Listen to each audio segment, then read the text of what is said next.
Hare Rama, Rama Rama, Hare Hare.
आज हम चर्चा कर रहे हैं श्रीमद् भागवतम सर्ग 1 अध्याय 16। अध्याय का शीर्षक है किस प्रकार से महाराज परीक्षित ने कली का स्वागत किया। How Parikshit received the age of Kali. Text number 18।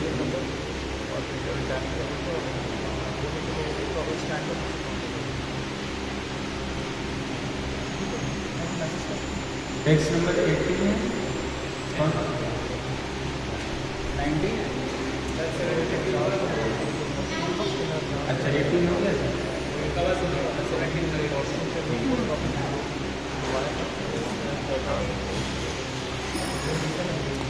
ठीक है। तो श्लोक इस प्रकार से है। श्लोक संख्या 19। धर्मवाच कच्चिद्भद्रे नामयम् आत्मनस्ते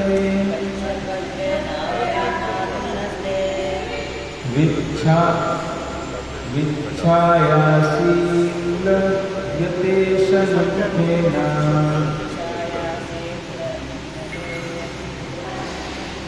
आलक्ष्ये भवति मन्तराधिम् दूरे बन्धुं शोचसि कञ्चनाम्ब कच्चिद्भद्रे नामयात्मनस्ते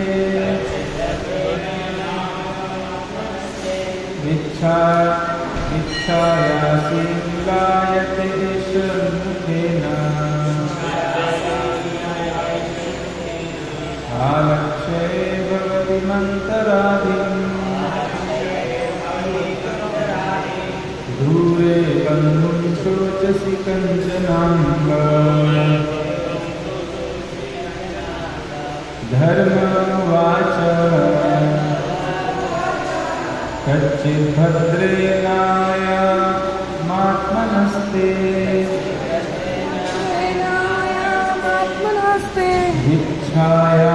विच्छायासीलायते सन्मुखेन आलक्ष्ये भवति मन्तराधिम्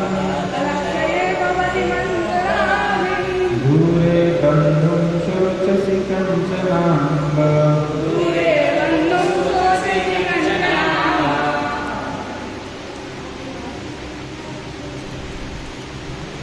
कोई बोलाना चाहिए? धर्मवाच कच्चिद्भद्रे नामयात्मनस्ते विच्छायासीलायते षण्मुखेन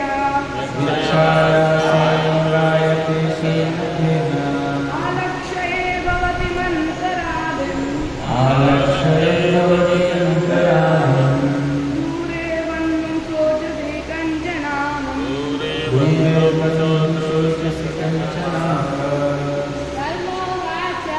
धर्मवाच कच्चिद्भद्रे नामयात्मनस्ते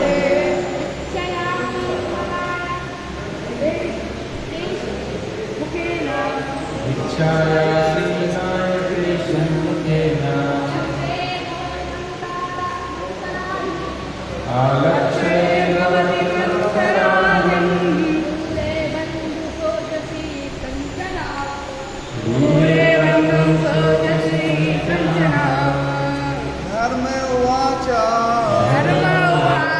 कच्चिद्भद्रे नामयात्मनस्ते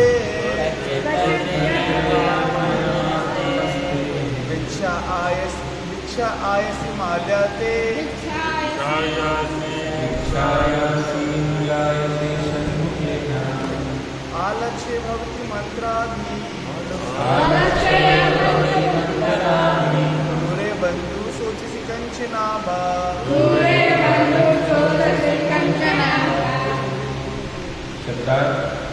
धर्मवाच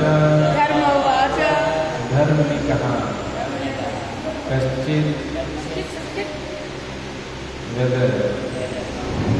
भद्रे देवी अनामयम्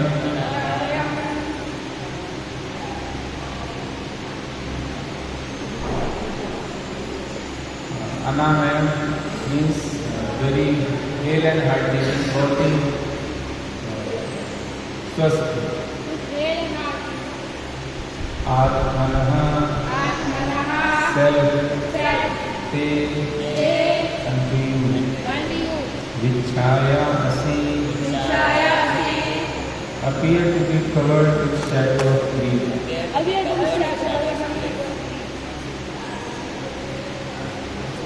Layata which darkens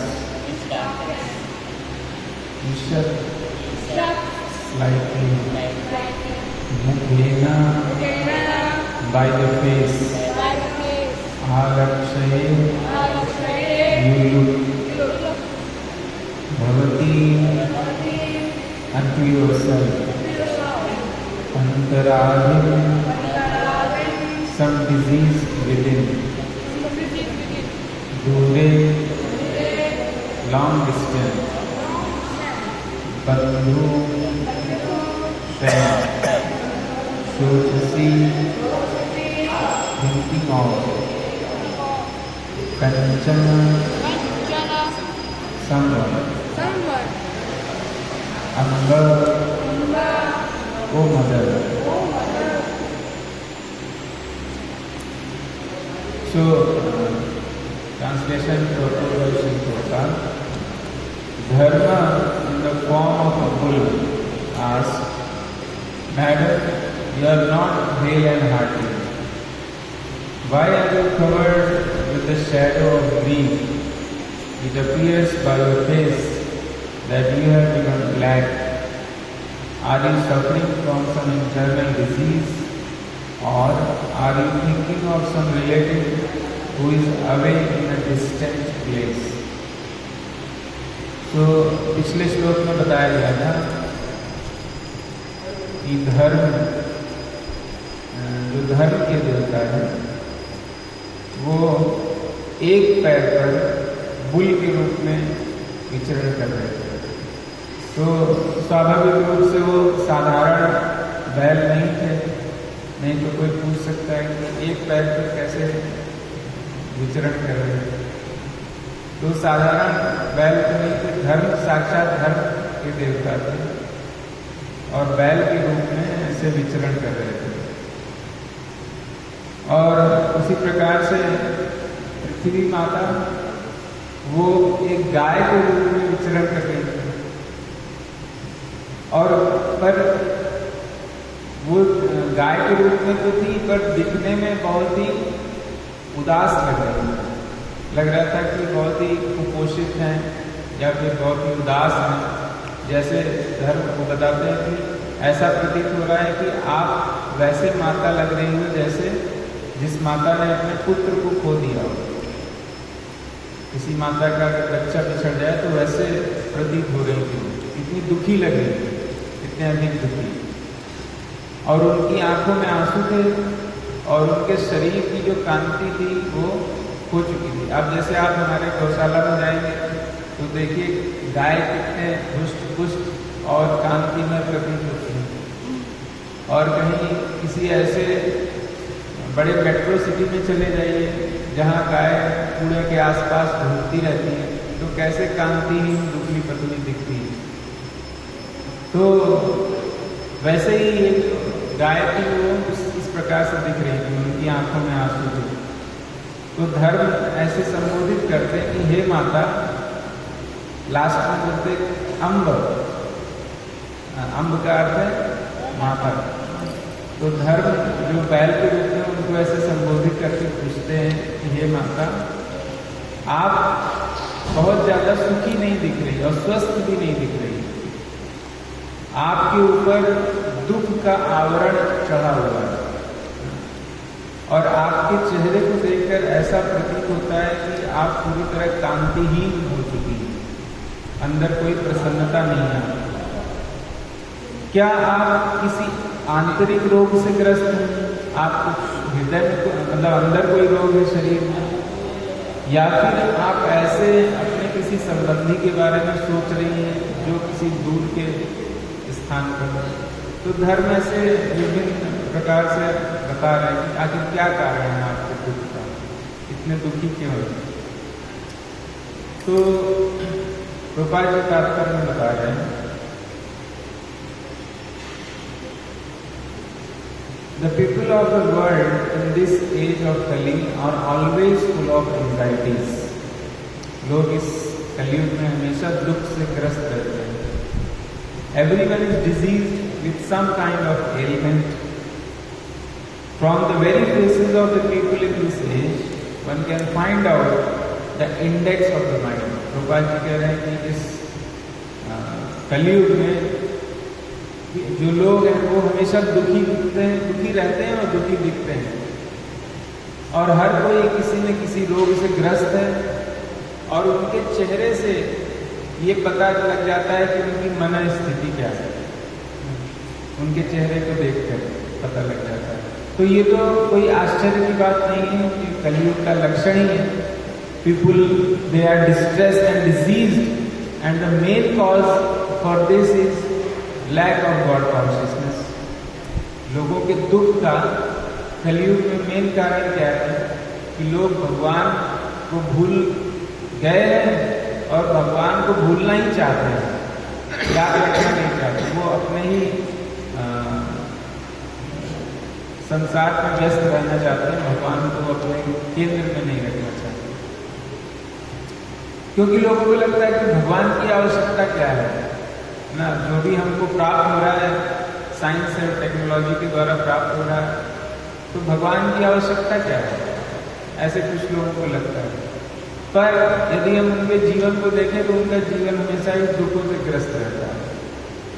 जो लोग ऐसे सोचते हैं, कुछ लोग की ऐसी फिलॉसफी रहती है कि ये जो भगवान ने शरीर दिया है ये भोग करने के लिए दिया है, एंजॉय करने के लिए दिया है, नहीं तो ये इंद्रियां, ये सेंसेस क्यों देते भगवान?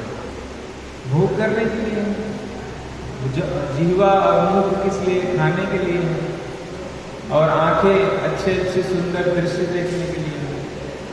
उनको समझ में नहीं आता, तो वो सोचते कि आखिर और तो कोई लॉजिक हो नहीं सकता। अगर आंखें दी हैं तो देखो, कान दिए हैं तो सुनो अच्छा अच्छा म्यूजिक, बॉलीवुड हॉलीवुड सॉन्ग सुनो, आखिर क्यों कान दिए भगवान ने? ऐसे रीजनिंग करते हैं। तो ये ऐसे रीजनिंग क्यों करते हैं? क्योंकि उन्होंने भगवत गीता और भागवतम से श्रवण नहीं किया। अगर भगवत गीता से सुना होता, भागवतम से श्रवण किया होता, या साधु के मुख से सुना होता, तो उनको पता होता। जैसे आपका क्या नाम है? गोविंद।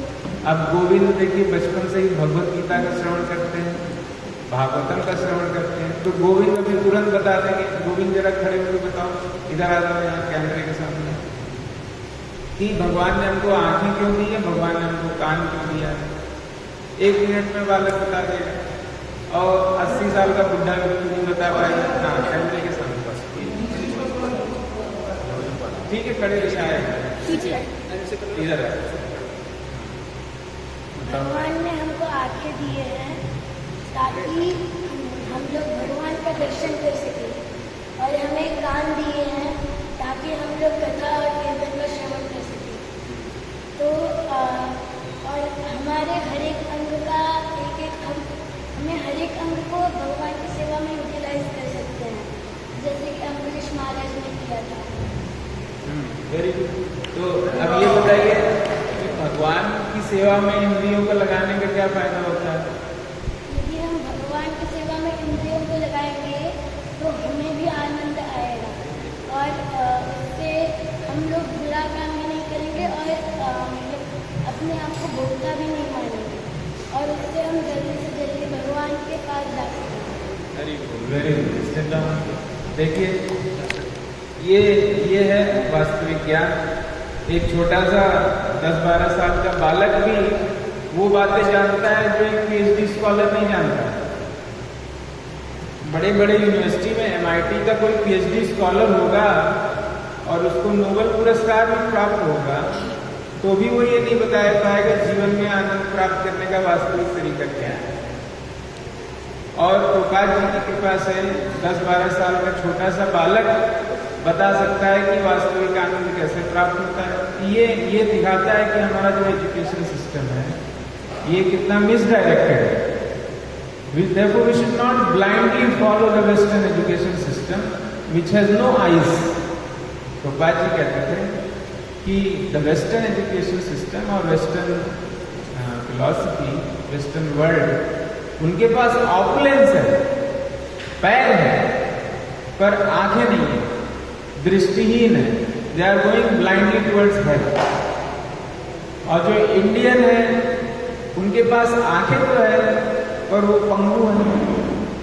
पंगु थे नहीं, पंगु हो गए क्योंकि जो लोग भगवान को, ज़्यादातर लोग भगवान को भूल गए, शास्त्र को भूल गए, इसलिए पंगु हो गए, अन्यथा पंगु नहीं होते। तो प्रभुपाद जी कहते हैं तो सोल्यूशन क्या है, हमको सोल्यूशन पे कार्य करना है। The western world, the western opulence and Indian philosophy, जो वैदिक फिलोसफी है। जैसे प्रभुपाद जी उदाहरण देते हैं, जैसे अगर कोई पंगु व्यक्ति है, कोई अंधा व्यक्ति है, दोनों को साथ में जाना है किसी स्थान पे, दोनों मिल जाए। कैसे मिल जाए? अंधा व्यक्ति पंगु व्यक्ति के ऊपर, सॉरी, जो पंगु व्यक्ति है वो अंधे के ऊपर बैठ जाए और उसको रास्ता बताते चले, इधर जाओ उधर जाओ। सो इस प्रकार से they can combine and they can move towards prosperity. So therefore you can see that the cause of distress and anxiety is lack of God consciousness. People are depressed. अब कोई भी व्यक्ति देख के बता सकता है कि जो बच्चे शुरू से भगवत गीता भागवतम का पाठ करते हैं, भगवान की सेवा में लगे रहते हैं, जिनको जीवन का वास्तविक लक्ष्य पता है और जीवन को कैसे जीना है उसका तरीका पता है, so they can never go in the states of depression or they can never be violent towards anybody. तो ऐसे कोई भी प्रेडिक्ट कर सकता है, इसके लिए कोई बहुत बड़ा भविष्यवक्ता होने की जरूरत नहीं है। कोई भी बता सकता है कि ऐसे बच्चे कभी भी डिप्रेशन में नहीं जाएंगे और न ही व्यर्थ या अननेसेसरली किसी के ऊपर हिंसा करेंगे या किसी को परेशान करेंगे। तो यदि ऐसे बच्चों से समाज बनता है, so then the समाज will be peaceful, तो जो सोसाइटी होगी वो पीसफुल होगी। सिंपल सोल्यूशन है। But those who are blinded by ignorance, they are unable to understand the simple solution towards the peace and prosperity. So ये example Prabhupada ji ने हमको दिखाया अपने उदाहरण के द्वारा, अपने शिक्षाओं के द्वारा, और ऐसे हमको दिखाना चाहिए लोगों को। So the very faces of the people in this age, one can find out the index of the mind. Everyone feels the absence of his relative who is away from home. हर कोई अपने relative की absence feel करता है जो घर से दूर है। The particular symptom of the age of Kali is that no family is now blessed to live together. कलियुग का वरदान है। क्या वरदान है? कि आप लोग कभी साथ में नहीं रह सकते। कोई भी परिवार के लोग मिल के साथ में नहीं रह सकते। पहले इसी से हम पता कर सकते हैं कि कलियुग का प्रभाव कहाँ पर ज्यादा है। जब कलियुग का प्रभाव कम था ना, जब बहुत ही कम था, तो पूरा समाज एक फैमिली की तरह रहता था। पूरा गांव एक परिवार की तरह रहता था। या कहीं भी किसी के घर में कुछ प्रॉब्लम है तो सारे गांव वाले मिलके हेल्प करते थे, कुछ भी सुख दुख में साथ रहते थे। फिर कलियुग का प्रभाव जैसे बढ़ा, कैसे बढ़ा? रेडियो के द्वारा, टेलीविजन के द्वारा। कलियुग का प्रभाव जैसे जैसे बढ़ा तो क्या हुआ? गांव के लोग छूट गए, अब आपस के परिवार के लोग, चाचा चाची और ताऊ ताई लोग साथ में रहते हैं। पर धीरे धीरे जैसे प्रभाव पड़ा उसमें भी फूट पड़ी। अब खाली दादा दादी मम्मी पापा बच्चा, और धीरे धीरे दादा दादी भी अलग, खाली मम्मी पापा बच्चा। अब तो मम्मी पापा भी साथ में। जैसे जैसे कलियुग का प्रभाव बढ़ता है, पति पत्नी भी साथ में नहीं रह पाते, डिवोर्स इंडिया में इसीलिए बढ़ रहा है। तो इससे हम पता कर सकते हैं कि कलियुग का प्रभाव बढ़ रहा है, क्योंकि ये कलियुग का वरदान है। कलियुग का वरदान है कि आप कभी साथ में नहीं रह सकते। This is a blessing.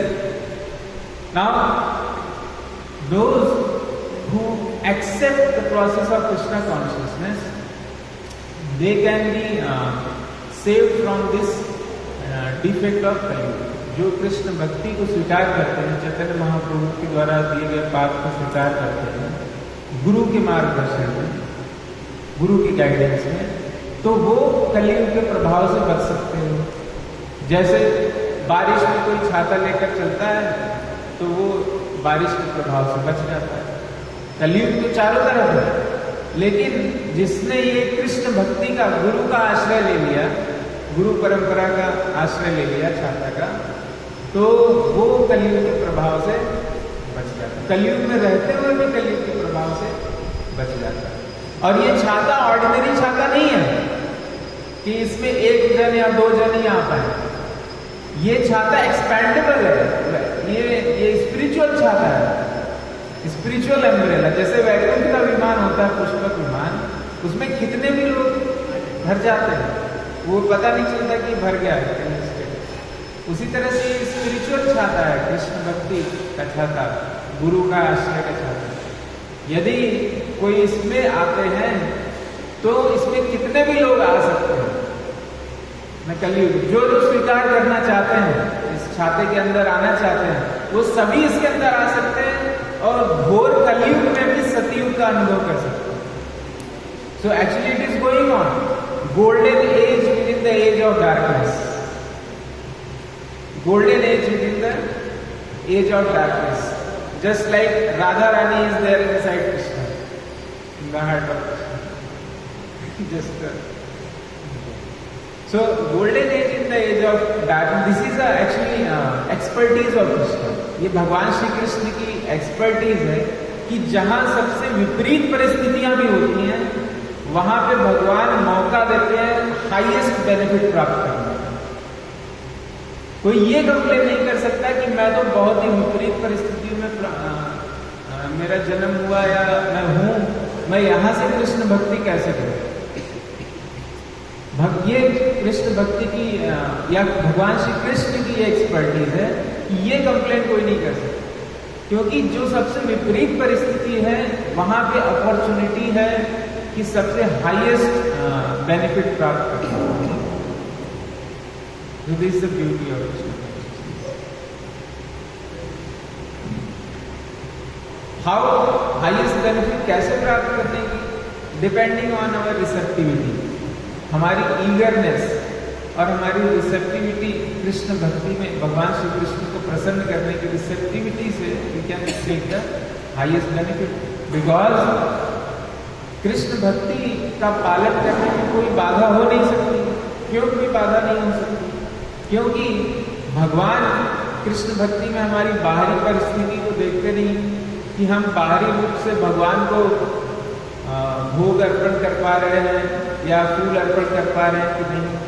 यदि आप चारों तरफ से रस्सी से जकड़े हुए हैं और मन में आपकी इच्छा है भगवान से, भगवान की सेवा करने की इच्छा जागृत है, तो भगवान उसको ग्रहण कर लेते हैं और डिपेंडिंग ऑन अवर सिंसियरिटी भगवान उसके लिए उसी उतना ही वही पोटेंसी रहता है।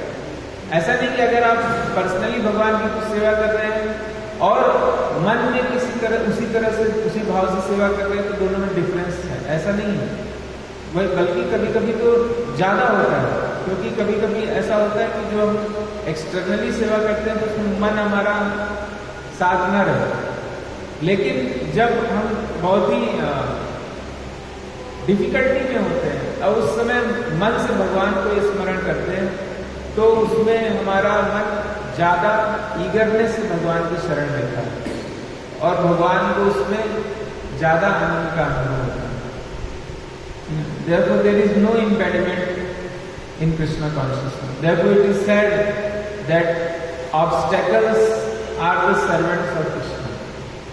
Obstacles are the stepping stone towards Krishna. जब चैतन्य महाप्रभु जगन्नाथ में जा रहे थे नाव से, तो उनके साथ उनके पार्षद थे, रात के समय जा रहे थे। रात के समय इसलिए जा रहे थे कि मुस्लिम लोग थे और डाकू वगैरह, तो सब लोग बोले कि आप रात ही रात निकल जाइए।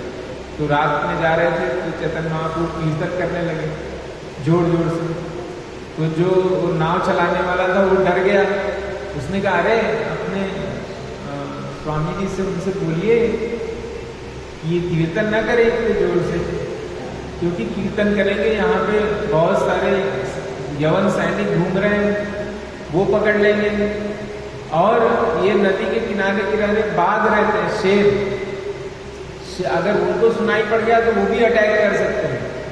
इसलिए अभी कीर्तन न करें और शांति से चले। तो चैतन्य महाप्रभु ने कहा कि क्यों आपको डरने की आवश्यकता है, all the obstacles are servants of Krishna. जो सारे ऑब्स्टेकल्स हैं वो भगवान कृष्ण के सेवक हैं, इसलिए आपको डरने की आवश्यकता नहीं है। इसलिए और उच्च स्वर में कीर्तन करिए। तो जब चैतन्य महाप्रभु कह रहे हैं तो कोई भय की आवश्यकता ही नहीं है। तो सभी भक्त ने और जोर से कीर्तन किया। So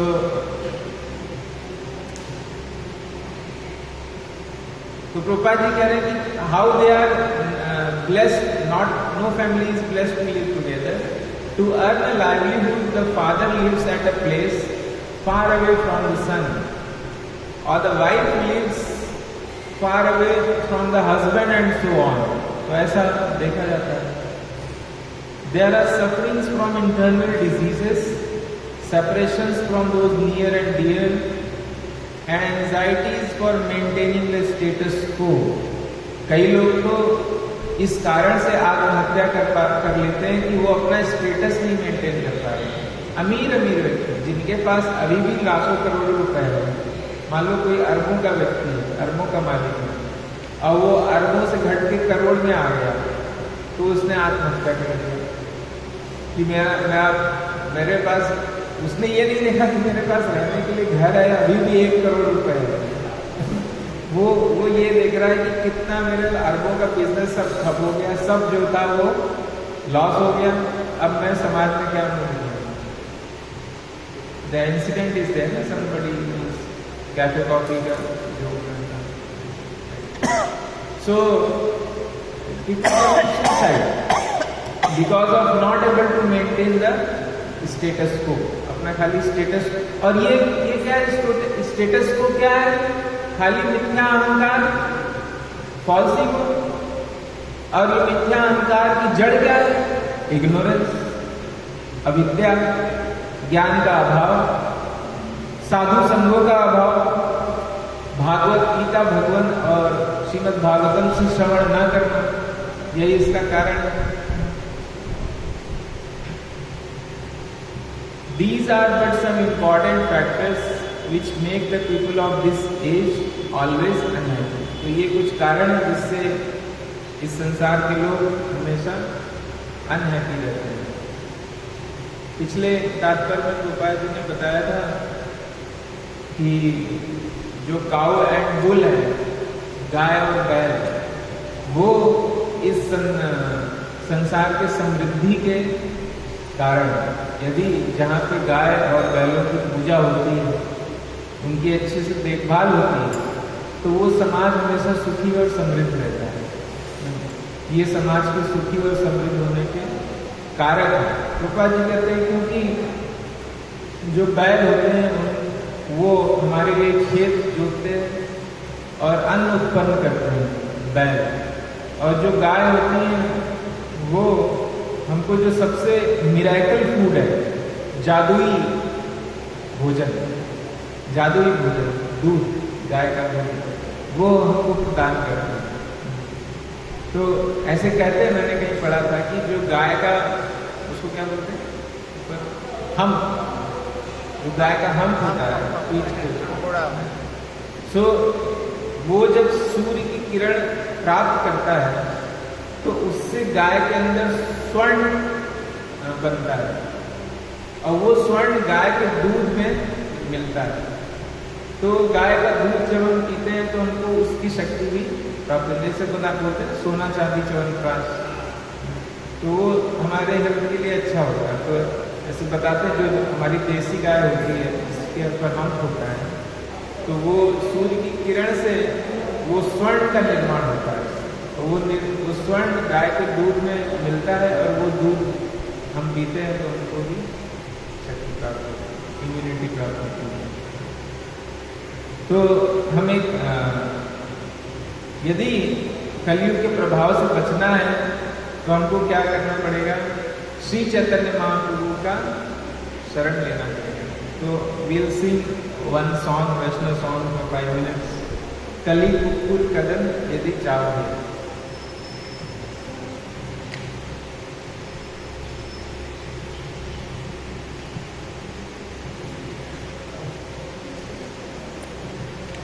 कल श्रील भक्ति विनोद ठाकुर का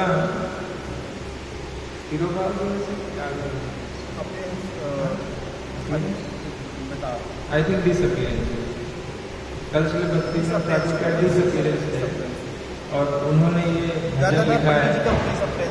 हाँ गदाधर पंडित को। हाँ, उन्होंने ये भजन लिखा है, कली कुकुर कदन यदि चाहो है। यदि आप कलियुग के कुत्ते से बचना चाहते हैं तो आपको क्या करना चाहिए? कली कुकुर कदन यदि चाहे,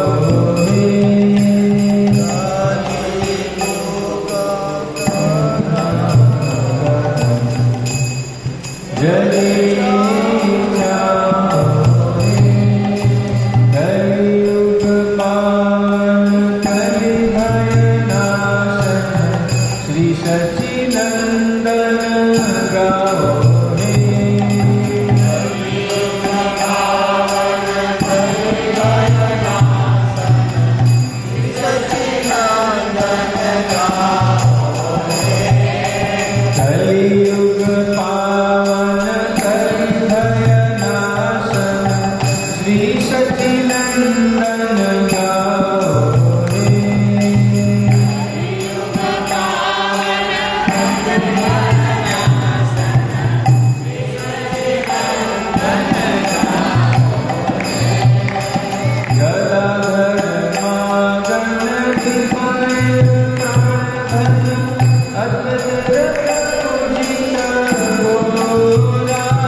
भजन में बताया गया है कि कली कुकुर कदन यदि चाहो, यदि आप कलयुग के प्रभाव से बचना चाहते हैं तो कलयुग को पवित्र करने वाले और कली के भय को नाश करने वाले भगवान श्री सच्चिदानंद का नाम कीर्तन करना चाहिए। चैतन्य महाप्रभु का कौन चैतन्य महाप्रभु? गदाधर माधव, जो गदाधर पंडित को हमेशा मत करते हैं। गदाधर पंडित हमेशा चैतन्य महाप्रभु का चिंतन करते हैं। निताय प्राणधन, जो नित्यानंद प्रभु के प्राणधन है। अद्वैत आचार्य जिनकी पूजा करते हैं, जिनका नाम निमाई है और वो पूरे विश्व का भरण पोषण करते हैं। श्रीनिवास ईश्वर, श्रीनिवास के ईश्वर भक्त समुचित चोर, और भक्तों के हृदय को उन्होंने चोरी कर लिया है। सारे जो भक्त चैतन्य महाप्रभु के हैं वो हर क्षण चैतन्य महाप्रभु का ही चिंतन करते हैं। उनका मन कहीं और नहीं जा पाता, चैतन्य महाप्रभु के पास चलाइए और कुछ नहीं सोच पाते। नादिया शशिधर, नादिया के चंद्र हैं, मायापुर ईश्वर, नाम प्रवर्तन सूर्य, जिन्होंने हरि नाम का प्रवर्तन किया। गृहजन शिक्षक, he is the teacher of the grihastha, गृहस्थों के टीचर है। और एट द सेम टाइम न्यासी कुल नायक, he is the hero of all the sannyasis, ideal for all the sannyasis. Madhav Radha भाव पूरा, और वो कौन है? माधव ही है, कृष्ण है, जो कि राधा के भाव में आए हैं। Saturated with the emotions of Shrimati Radha Rani, Madhav Radha भाव पूरा। सार्वभौम शोधन गजपति तारण, जिन्होंने सार्वभौम का शोधन किया, सार्वभौम को भक्त बनाया और महाराज प्रताप रुद्र का उद्धार किया। गजपति तारण रामानंद का पोषण करते हैं। शील रूप गोस्वामी के आनंद को बढ़ाते हैं। रूपानंद, यहाँ पे स्वरूप दामोदर को भी संबोधन कर सकते हैं। सनातन पालन, शील सनातन गोस्वामी का पालन करते हैं। हरिदास मोहन, हरिदास को प्रसन्नता देते हैं, श्री हरिदास ठाकुर को। धीर, Shri Chaitanya Mahaprabhu is always very sober and controlled his senses, धीर। ब्रज रस भावन, और ब्रज भक्ति उनको बहुत प्रिय है। दुष्ट मत शासन, जो रॉन्ग फिलॉसफीज हैं उनको वो दमन करते हैं। कपटी विघातन काम, जो डुप्लिसिटस लोग हैं उनको बिल्कुल भी पसंद नहीं। शुद्ध भक्त पालन, शुद्ध भक्तों का पालन करते हैं। शुष्क ज्ञान कारण, ऐसा ज्ञान जिसमें भगवान के बारे में चर्चा नहीं, भगवान के गुणों के बारे में चर्चा नहीं, ऐसे ज्ञान को वो धराशायी कर देते हैं। रिफ्यूट्स ऑल सच आर्गुमेंट्स। छल भक्ति दूषण राम, और श्री चैतन्य महाप्रभु जो छल भक्ति है, जो भक्ति के गार्ड में मटीरियलिज्म है ना, भौतिकता भक्ति के पहनावे में जो है उसको वो एक्सपोज करते हैं, उसको शुद्ध करते हैं और अपने भक्तों को प्रसन्नता देते हैं। ये श्री चैतन्य महाप्रभु। ओके, सो इसके अलावा चैतन्य चरितामृत के 17वें अध्याय में चैतन्य महाप्रभु का बहुत अच्छा प्रसंग है चांद काजी के साथ। वो मैं सोचा था पढ़ने के लिए, पर टाइम नहीं है। तो उसमें चैतन्य महाप्रभु गाय और बैल के बारे में चर्चा करते हैं कि आप क्यों गाय और बैलों का वध करते हैं चांद काजी से। तो चांद काजी आर्गुमेंट देते हैं कि ये तो हमारे शास्त्रों में बताया गया है और आपके भी शास्त्रों में बताया गया है कि गोमेध यज्ञ इत्यादि कर सकते हैं, और हमारे शास्त्रों, जैसे आपके शास्त्रों में कर्मकांड है वैसे ही हमारे शास्त्रों में भी दो मार्ग है, एक प्रवृत्ति का मार्ग है, एक निवृत्ति का मार्ग है। तो हम अगर अपने शास्त्रों के हिसाब से गाय का वध करते हैं तो हमारे को पाप नहीं लगता। तो चैतन्य महाप्रभु ने कहा नहीं, ये गलत है, ऐसे आप धोखे में मत रहना कि आप अगर अपने शास्त्रों के हिसाब से गाय का वध कर रहे हो तो आपको पाप नहीं लगेगा। चैतन्य महाप्रभु ने कहा कि वेदों में जो गोमेध यज्ञ बतलाया गया है, उस गोमेध यज्ञ के अनुसार किसी बूढ़ी गाय को लेकर उसको जो ब्राह्मण थे उसको सैक्रिफाइस करते थे यज्ञ के समय, और तुरंत उस गाय को नया शरीर प्राप्त हो जाता था। नया शरीर प्राप्त हो जाता है।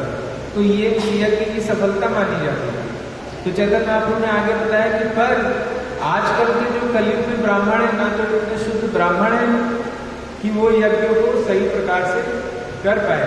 इसलिए चैतन्य महाप्रभु ने कहा कि कलयुग में ये 5 चीजें वर्जित हैं। फिर चैतन्य महाप्रभु ने कोट किया गोमेध गवालंब ऐसे जो श्लोक है ना, उसको चैतन्य महाप्रभु ने कोट किया कि ये 5 चीजें गोमेध यज्ञ, अश्वमेध यज्ञ इत्यादि ये कलयुग में वर्जित है।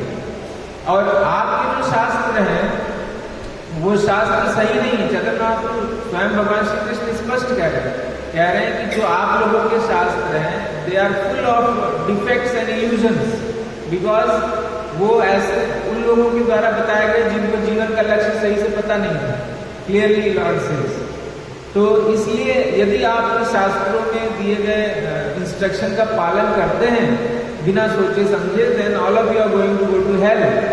चैतन्य महाप्रभु से तो फिर वो चांद काजी उनसे जो है प्रभावित हो जाते हैं। चैतन्य महाप्रभु उनसे पूछते हैं कि आप जो बैल है वो उस समय तो ऐसा होता था, ट्रैक्टर तो अभी आया है, पर उस समय तो जो मुस्लिम लोग थे वो भी बैल से ही खेती करते थे ना, बैल से ही खेती करते थे। और गाय, तो चैतन्य महाप्रभु कहते हैं कि आप बैल जो है आपको अन्न देते हैं और गाय आपको दूध देती है। तो बैल आपके पिता हुए और गाय आपकी माता हुई, तो फिर आप क्यों अपने माता और पिता का वध करते हैं? कोई ऐसा करता है क्या? तो इस प्रकार से उन्होंने विभिन्न आर्गुमेंट दिए और चांद काजी को परास्त किया आर्गुमेंट में, और अल्टीमेटली चांद काजी ने स्वीकार किया। फिर चांद काजी ने कहा कि अब मैं कभी भी हरिनाम संकीर्तन को रोकूंगा नहीं, और आप आगे भी मैं ऑर्डर देता हूँ अपने पुस्तकों को कि वो अभी आगे कभी हरिनाम संकीर्तन को नहीं रोकेंगे। चांद काजी ने फिर एक लिखित ऑर्डर दिया इस बारे में। तो ये बहुत ही अच्छा वर्णन इसमें बताया गया। ठीक है, तो विलैंड है, प्रश्न का समय नहीं है। इसी से रिलेटेड प्रश्न है मेरा। प्रश्न मेरा ये है कि जैसे कि अभी आप बताया कि गौ हत्या के बारे में, इसके बारे में, लेकिन भगवान जैसे भगवद गीता में बोल रहे हैं कि मैं ब्राह्मणों गायों की रक्षा करता हूँ, तो गायों की रक्षा भगवान क्यों नहीं कर रहे हैं? भगवद गीता में क्या बोलते हैं भगवान? ये बोलते हैं ना कि परित्राणाय साधूनां विनाशाय च दुष्कृतां, जो श्लोक है इसमें बोलते हैं कि भगवान जब जब इस धरती पर धर्म होता है तो मैं ब्राह्मणों गायों की रक्षा करने के लिए आता हूँ। क्या बोलते हैं श्लोक बताइए। ये ना परित्राणाय साधूनां विनाशाय च। भगवान ने इस श्लोक में यही कहा है कि जब जब धर्म की ग्लानि होती है, अधर्म बहुत ज़्यादा बढ़ जाता है, तब तक मैं इस धरती का अवतार लेता हूँ और परित्राणाय साधूनां, साधुओं की रक्षा करता हूँ। ये श्लोक में बताया गया है। और भगवद गीता के एक आगे के श्लोक में बताया गया है कि वैश्यों क्या धर्म है? कृषि गो रक्षा वाणिज्य। वैश्यों का कर्तव्य है कि वो गायों की रक्षा करें, कृषि करें और वाणिज्य करें।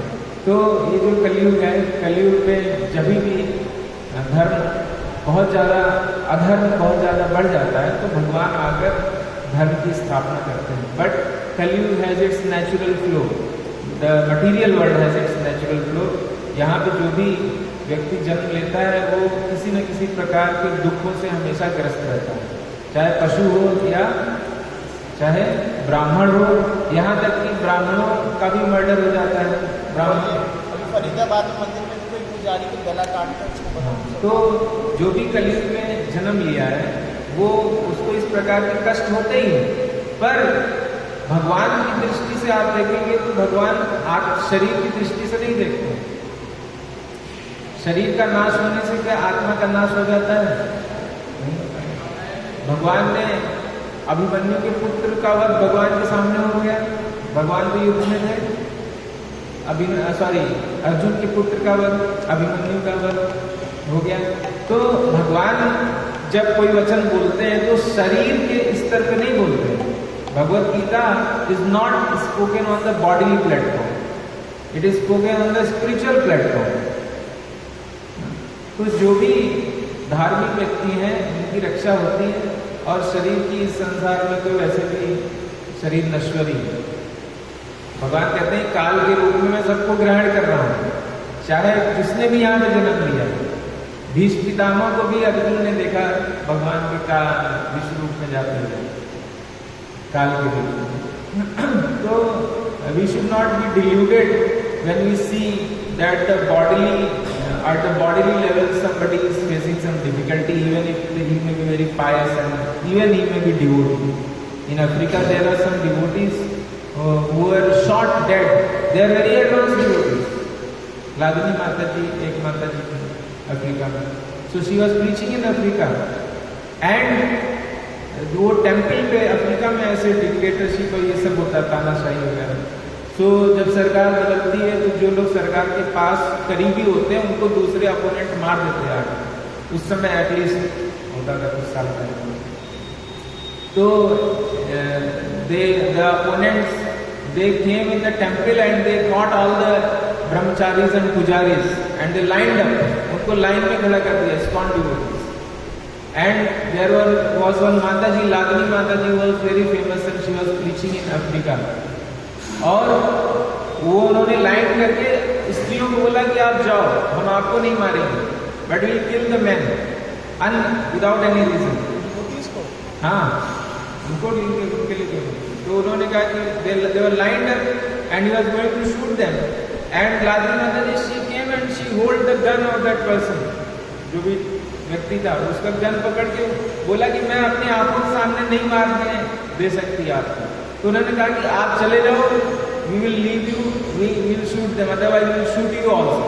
So she said that whether you shoot me or not, I cannot see the devotees being killed before me. तो उसने उनको भी मार दिया, लादनी माता जी को मार दिया. हाँ, they killed all the devotees, they killed them. नहीं, रीजन क्या बताया क्यों मारा? हाँ, डिक्टेटर के लिए क्या रीजन है? If somebody is attacking some another country, उसको ये निर्दोष लोगों को मारने के लिए क्या रीजन है? No reason. The reason is that they were close to the previous government. अच्छा. So the point is that in this material world, these things are not a very extraordinary things. Material world is made for such things to happen, and such things will keep happening.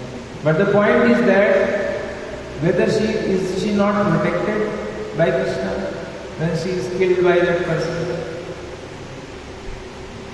She was so advanced कि बलराम जी उनके सपने में आते थे. वो कहते थे कि आप पुजारी मंदिर में मेरी सेवा करो. और फिर नित्यानंद प्रभु उनके स्वप्न में आते थे, वो कहते थे कि आप प्रचार करो. So she was confused कि what should I do? She was earlier pujari, so she was thinking should I do pujari seva? And Nityanand पुजारी सेवा करती थी तो नित्यानंद वो बलराम जी का जो खड़ा होता था उसी को अपने सर पर रख के सोती थी. तो she would ask to Srila Radhanath Swami, she would write a letter and she would ask what should I do? She was confused. This is spiritual confusion, spiritual anxiety. So is she not protected? Did all the disciples of Srila Radhanath? No, she is proper disciple, but she just was seeking guidance. So my point is that Krishna's protection is there. I am not going into that because the point is that Krishna protects the devotion and the devotee is never lost.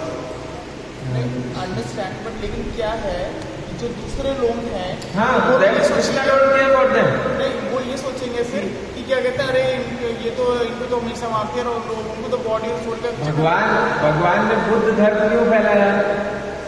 भगवान कहते हैं कि तुम misguide the atheistic people, उनको और भी दूर ले जाने के लिए. So you cannot understand the plans of the Lord, and Krishna do not care. Krishna cares that people should come and become his devotees, but we cannot understand how Krishna works. Krishna has spread Buddhism and Mayavadism. ये भी तो भगवान के आवेदन से फैला. Buddhism and reason क्या? The Lord says that I am making them more away from you. Who can understand? Who can understand the plans of God? So point is that therefore we should simply follow the superior authority. जो हमारे superior authority बोले, we should do accordingly. Our spiritual master, we should hear from our spiritual master, hear from Srila Prabhupada, and we are fortunate that we have come to the right path and should follow it sincerely. and everything will be taken. तो लेकिन आप कह रहे हैं भगवान का ऐसा क्या मूड हुआ तो उनको बोलना पड़ा कि जिसको मूड होता है भगवान तो बोल रहे कि मेरे पास मुझे भजो That's why I am saying I cannot understand. Nobody can understand. The plans of the Lord are inconceivable. Only when Lord wants the people to understand, they can understand. The जो भक्त लोग बताते हैं, the reason is that just like when you are making a pure thing, then you filter it. जब आप कोई pure शुद्ध चीज प्राप्त करना चाहते हैं तो आप क्या करते हैं? फिल्टरिंग करते हैं. So that is filtering process of the Lord. The Lord wants to filter the pure devotees and those who are innocent, those who want to do bhakti, and we want to separate those who are atheistic and who are destined to go to hell. तो कलयुग के बाद जैसे द्वापर खत्म हुआ जैसे कलयुग start हुआ तो बिल्कुल चारों तरफ कृष्ण भक्ति एकदम खत्म हो गई थी. नहीं ऐसा नहीं. I don't know. मुझे याद नहीं है. मैं अगर उस समय रहा होगा तो मुझे अपना जन्म याद नहीं है. इससे बता रहा उस समय बुद्धिज्म जैसे स्टार्ट हुआ तो मतलब इस तरह I don't know. I was not there. ऐसा सिचुएशन हो गया था. Okay, so we land here. Srila Prabhupada. जय